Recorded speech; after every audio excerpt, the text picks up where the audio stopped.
The cafe smelled of roasted coffee and rain. Grayson sat by the window checking his watch for the third time. He wasn't one for blind dates, but his sister had begged him to give it a try.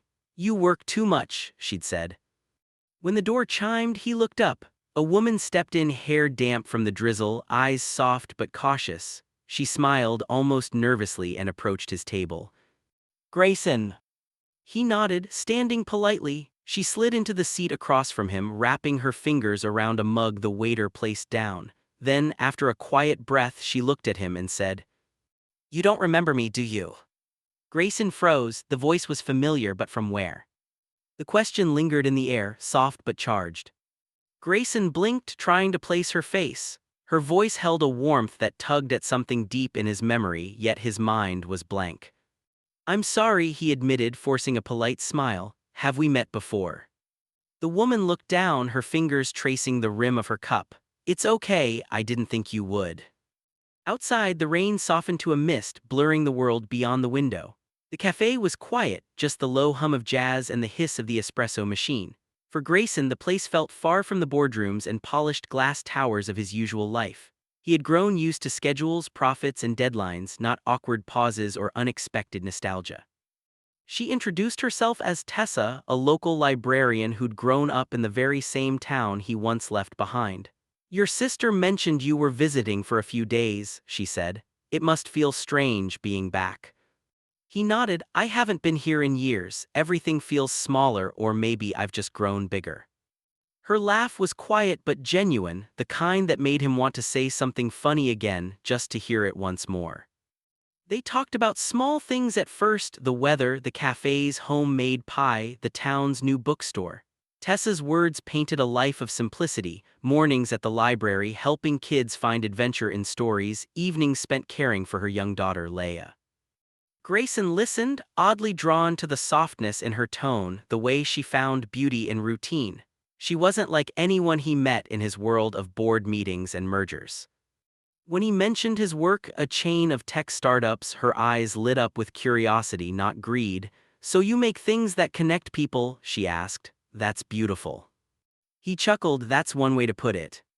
There was something grounding about her presence, something quietly familiar. Yet, every time he met her gaze, that single sentence echoed again: "You don't remember me, do you?"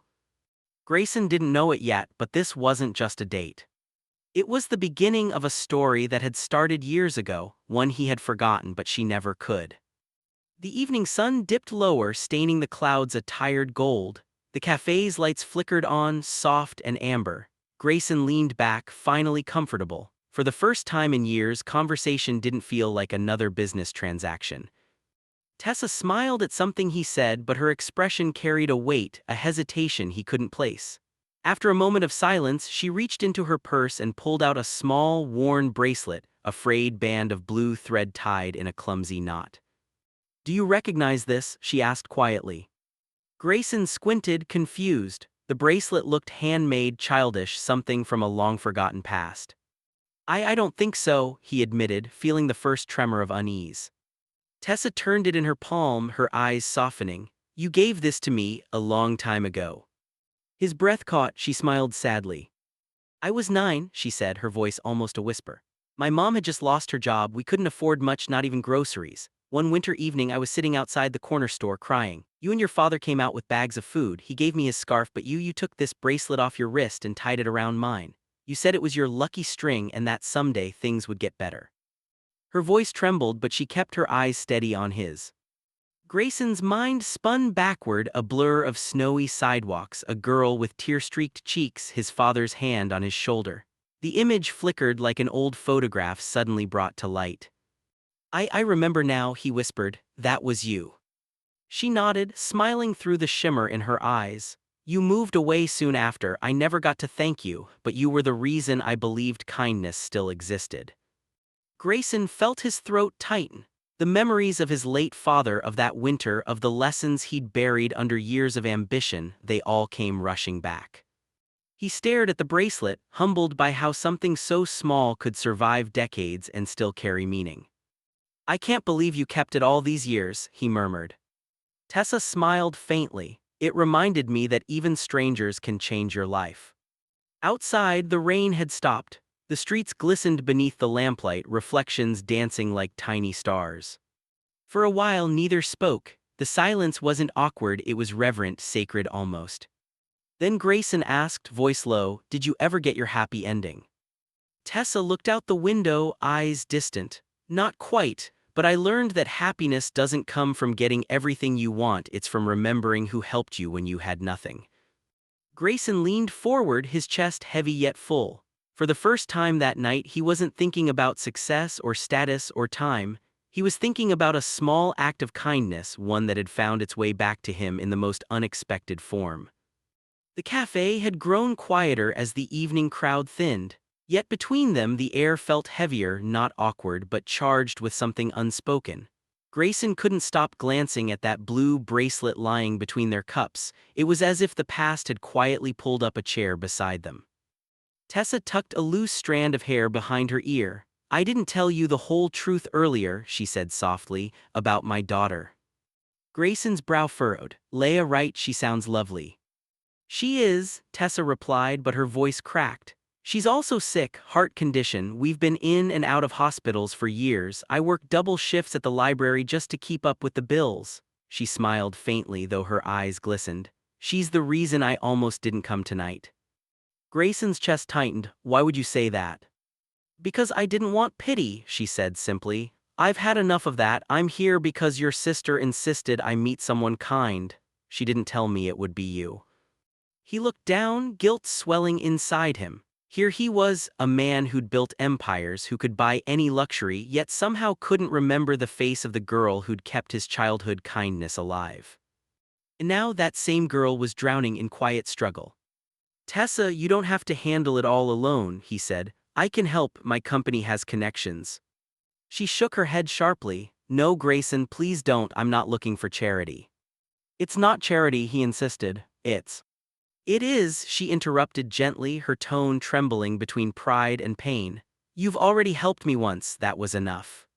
Her words cut deeper than she intended. Grayson leaned back, conflicted. For years, he'd measured his worth in numbers and growth charts. Now, sitting across from Tessa, all he wanted was to make something right, but she wouldn't let him. Silence settled again, broken only by the rain starting up once more outside. Finally she whispered, "Do you ever think about that night, the one with the snow?" He nodded slowly. "I do now. My dad taught me that kindness wasn't a favor, it was a duty. I lost that somewhere along the way." Tessa smiled faintly. "Then maybe finding it again is your second chance." Her words lingered, gentle yet piercing. As the lights dimmed and the cafe began to close, Grayson realized the real conflict wasn't between their worlds, it was within him. The man he had become versus the boy he once was.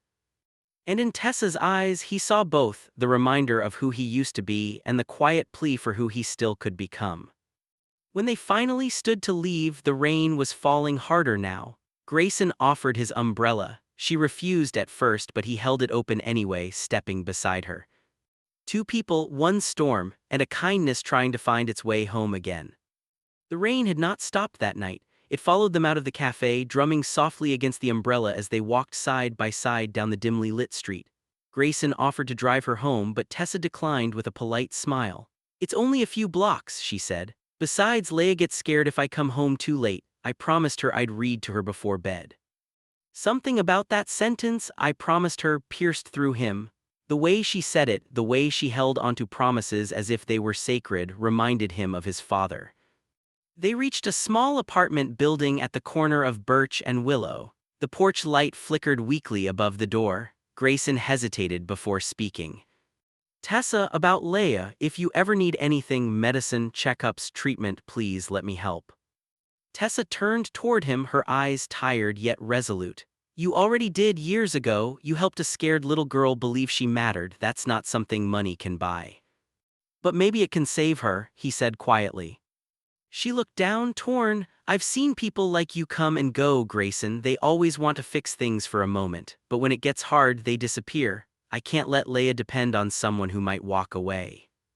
He wanted to argue, to explain that this was different, that she was different, but her door had already closed softly behind her.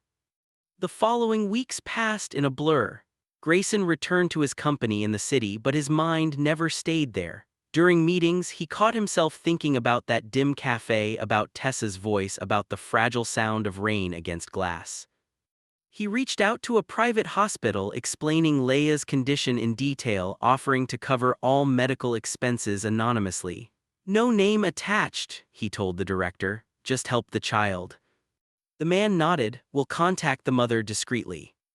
A week later, Tessa received a call from the hospital. They told her that an anonymous donor had arranged for Leia's surgery to be fully funded. Tears filled her eyes as she clutched the phone, disbelief washing over her. That night when she tucked Leia into bed, the little girl looked up with sleepy curiosity. "Mommy, are angels real?" Tessa smiled through her tears. "Yes, sweetheart, sometimes they look like ordinary people." Months went by. Leia's surgery was a success. Her cheeks grew rosier, her laughter brighter. The doctors said she'd make a full recovery. One afternoon, Tessa received a letter at the library, no sender, just her name written in neat handwriting. Inside was the same blue bracelet, newly repaired, tied neatly around a note that read, "You once kept my kindness alive, now it's my turn to return it, G." Tessa pressed the bracelet to her chest, tears slipping silently down her face. That evening, she found herself standing outside Grayson's old family home, now restored, windows glowing warm against the night. She hesitated before knocking. When the door opened, Grayson was there, looking startled, then deeply moved. "Tessa." She didn't speak. Instead, she held out the bracelet between them. "You fixed it," she said softly. He smiled faintly. "Maybe I was fixing more than just that." She stepped forward and for the first time hugged him, not out of gratitude but understanding. Outside, the rain began again, not heavy but gentle, like forgiveness washing the past clean. For both of them, redemption hadn't come through wealth or pity. It had come through remembering who they were, who they could still be, and how kindness, once given, never truly disappears. Spring came early that year. The once gray town now shimmered with color. Lilac trees bloomed along the streets and laughter drifted from open shop doors. For Tessa, each sunrise felt lighter. The fear that had shadowed her for so long was finally giving way to peace. Leia's recovery had been steady and strong. Every morning she raced ahead on the walk to school, pigtails bouncing, her giggles echoing down the block. For the first time in years, Tessa could breathe without worry, sleep without tears, and dream beyond survival. But the quiet part of her heart, the one that whispered of the man who had kept his promise from afar, still longed for closure. She often caught herself glancing at the repaired bracelet tied around her wrist, wondering if fate had one more kindness left to give. One Saturday afternoon, she was shelving books at the library when the door opened, letting in a gust of warm air and a familiar voice. "Excuse me," it said softly, "I'm looking for a book on promises, preferably ones people keep." Tessa froze, then turned. There he was, Grayson, dressed not in his city suit this time, but a simple sweater and jeans. No pretense, no walls, just a man who looked like he'd finally found what he was searching for. She smiled. "You don't need a book for that." He stepped closer. "No, what do I need then?" "Just someone who remembers why promises matter," she said. Grayson's eyes softened. "I think I found her." For a moment, the world outside faded. The scent of old paper and sunlight filled the room, and all the years between them seemed to dissolve. He reached into his pocket and pulled out a small velvet box. Inside was a delicate silver ring with a single blue stone, the same hue as the bracelet they both cherished. "I don't want to fix the past anymore," he said quietly. "I want to build the future with you and with Leia, if you'll let me." Tessa's lips trembled. "You already gave us enough, Grayson." He shook his head. "No, Tessa, you gave me something I lost long before we met again, faith. You reminded me that success means nothing if you forget how to love." Her eyes filled with tears as she nodded, taking his hand. "Then maybe it's time we both stop being strangers." Weeks later, the three of them sat by the same cafe window where it had all begun. Leia sipped her cocoa, tracing smiley faces on the fogged glass while Tessa leaned into Grayson's shoulder. The rain outside tapped gently, not as a reminder of sadness but of how storms can lead hearts home. Tessa looked at Grayson and smiled. I think your father would be proud." He gazed out the window, the reflection of the rain dancing in his eyes. "He used to say kindness is like rain," he said softly. "It doesn't ask where it falls, it just gives life wherever it lands." Tessa reached for his hand, and sometimes, she whispered, it brings people together. They sat there in silence, the world moving gently around them. The cafe light glowed warm, the rain slowed, and the laughter of a little girl filled the room. Some stories don't end with grand gestures or perfect lives. They end with peace, with two souls remembering that love at its truest is simply kindness that stayed. And in that quiet moment, Grayson finally understood. The smallest act of good he had once given had grown into the greatest gift he would ever receive: a family, a second chance, and a love that began with four simple words. "You don't remember me, do you?"